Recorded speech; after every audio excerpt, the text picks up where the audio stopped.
Samahan nyo nga pala kami sa isang mabilisang biyahe papunta sa Baguio City. Dito kami sumakay sa Victory Liner at meron silang lounge para sa mga first class ticket holder. Kumain muna kami dahil gutom na. Maya-maya pa dumating na ang bus na aming sasakyan papunta sa Baguio City. Kaya tara, samahan nyo kami at mag-enjoy. May CR. Bye! Tulog muna tayo mga ka-New Year. At eto na nga, nakarating na kami sa Baguio City, 3:30 AM. Nasa Baguio na nga, ang lamig-lamig na. At dahil nagutom kami sa biyahe, eto, kakain na naman tayo. At papunta na kami sa aming tutuluyang bahay. Good morning Baguio City! Eto na nga, simulan na natin ang mabilisang paggagala sa lugar ng mga pines at sa lugar na malamig. Una naming pinuntahan ang Mines View Park kung saan makikita mo ang napakagandang tanawin. 10 pesos nga lang palang entrance fee kada tao. Ang mura, 'di ba? Ayos.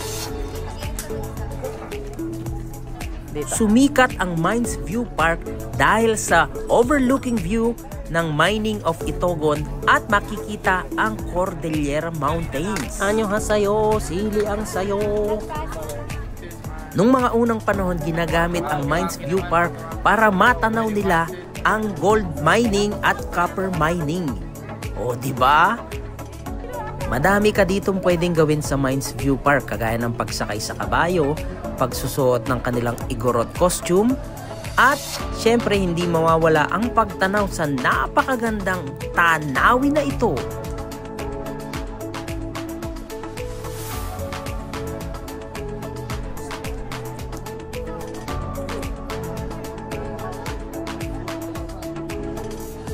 Mabilis lang ihawin yung cookie. May bestseller, malambot, pulot, tsaka malasa. Ilan sa'yo?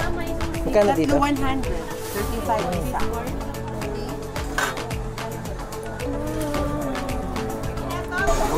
Tikman natin.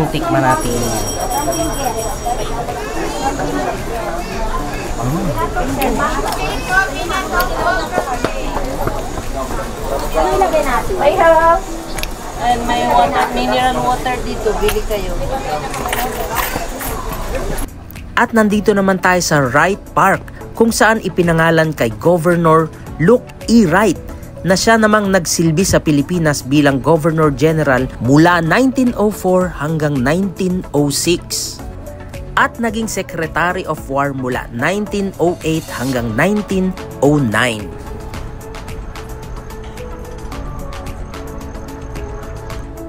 Nandito naman tayo sa The Mansion House.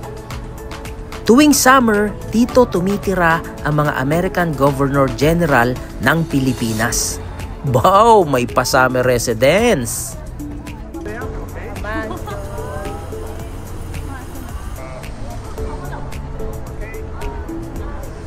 Ito naman ang Valley of Colors kung saan merong 200 bahay na pinintahan ng magagandang kulay.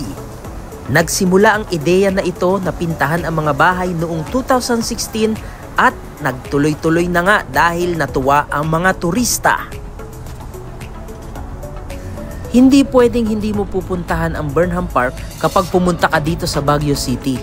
Lalo ngayong Disyembre, opening ng Christmas market nila. Ang daming makikita, ang daming pagkaing mabibili, ang daming pasalubong na pwedeng mabili. Ang Burnham Park ay nagsimula noong 1905 sa ideya ni Daniel Hudson Burnham, isang American architect. Napakadaming activities na pwedeng gawin dito bukod sa pamimili at pagkain. Meron silang boating. Pwede ito mapa may asawa, may jowa, single, nag-iisa o ano paman. Pwede mong i-enjoy ang pamamangka.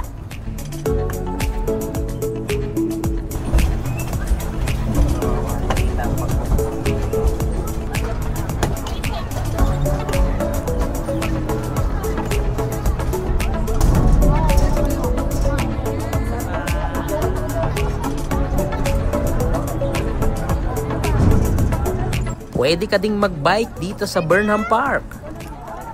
At ngayong gabi nga ay opening ng Christmas market dito sa Burnham Park. Kaya mas maraming makikita. Kainaman na yan.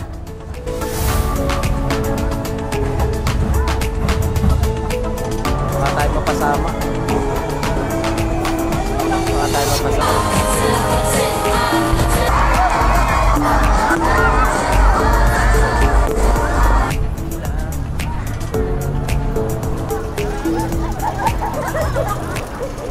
At kung mahilig ka naman sa ukay-ukay, eto ang bagay sa'yo, ang night market. Nagsisimula sila tuwing 9 p.m. hanggang alas 3 o alas 4 ng madaling araw. Marami kang makikita dyan, ukay-ukay man o mga brand new na damit, cover ng kama, sapatos at iba pa. Ito naman ang viewing deck ng SM Baguio.